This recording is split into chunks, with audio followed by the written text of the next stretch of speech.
policy, rekan-rekan WHO itu sangat membantu pada saat kita membuat peraturan Presiden nomor 67 tahun 2021. Jadi WHO, terutama WHO Indonesia, membantu kami untuk membuat benchmarking peraturan-peraturan apa yang ada di luar negeri atau di global yang bisa masuk di dalam Perpres ini. Kemudian area kedua adalah terkait dengan surveillance. Kita sangat juga dibantu dalam hal bagaimana kita bisa menyusun sistem surveillance yang tangguh, yang kuat, yang bisa menjadi suatu dasar dalam penentu kebijakan. Di mana sistem informasi ini harus bisa menghubungkan antara pelayanan kesehatan, dinas kesehatan, kemudian di pusat juga. Dan juga yang penting juga adalah bahwa mereka harus terkoneksi dengan komunitas, sehingga ini bisa lebih baik. Kemudian yang ketiga adalah terkait dengan pedoman-pedoman pengobatan. Karena kita tahu bahwa obat-obatan itu kan selalu berkembang. Dan Indonesia tidak bisa hanya menggunakan regimen-regimen yang lama. Dengan bantuan WHO, kita bisa mendapatkan apa sih guideline yang update terkait dengan penyakit-penyakit ini. Kemudian bagaimana cara surveillance-nya, perhitungan-perhitungannya, itu juga kami dibantu oleh WHO. Kemudian dalam hal monitoring, kita juga tahu bahwa penyakit-penyakit kayak kusta itu mereka ada evaluation-nya, mission-nya. Nah, rekomendasi-rekomendasi yang mereka berikan itu akan sangat baik. Nah, terkait dengan pemberian atau donasi dari obat-obatan, obat kusta contohnya, ini tidak banyak pabrikan yang memproduksi. Dan sampai tahun lalu, semua kebutuhan pengobatan kusta itu kita dapatkan dari WHO.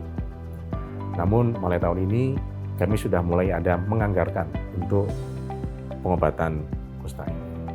Teknik-teknik komunikasi kepada masyarakat terkait dengan NTD ini itu juga cukup banyak dibantu oleh teman-teman WHO.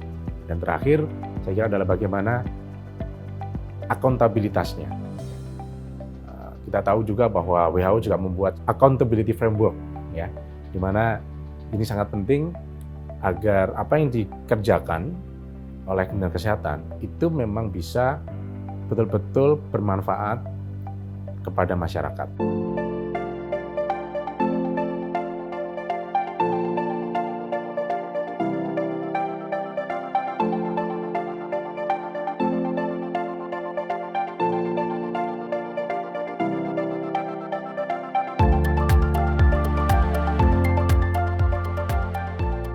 Ke depan, saya kira tantangan akan yang semakin besar adalah bagaimana kita bisa berespon terhadap kasus-kasus yang semakin sulit. Yang kedua adalah, kalau berdasarkan modeling, itu kita tidak bisa hanya menemukan penderita TB yang sakit, tetapi kita harus bisa memberikan prevention kepada masyarakat, sehingga vaksin itu menjadi sangat penting. Kemudian yang ketiga yaitu pemberian terapi pencegahan tuberkulosis. Sampai saat ini di antara target-target internasional yang harus dipenuhi, yang paling belum bisa kita penuhi adalah terkait dengan TPT. Nah, kita ingin tahu nih di negara mana sebetulnya yang TPT-nya itu bagus. Dan yang keempat saya kira adalah terkait dengan bagaimana kita bisa lebih accountable, baik di nasional maupun di global. Capacity building ini penting sekali. Petugas kesehatan itu karena saking jarangnya mereka menerima penderita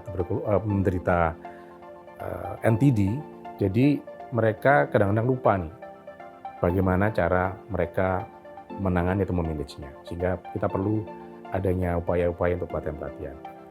Kemudian yang kedua adalah community engagement. Community yang saya sampaikan di sini adalah bukan hanya masyarakat secara luas, tetapi juga kepada pemerintah daerah. Ini perlu disampaikan bahwa penyakit NTD ini yang disebut dengan terabaikan tetap masih ada di masyarakat. Jadi bagaimana memberikan awareness kepada mereka, pada masyarakat, dan juga menyampaikan kepada pemerintah daerah agar harus tetap diberi nih dana atau sumber daya dalam hal penanganan TB. Dan yang ketiga terkait dengan teknologi transfer tadi, bahwa dalam hal penemuan kasus pengobatan itu kita membutuhkan teknologi-teknologi baru. Nah, saya kira ini kita harus terus kerjasama dengan WHO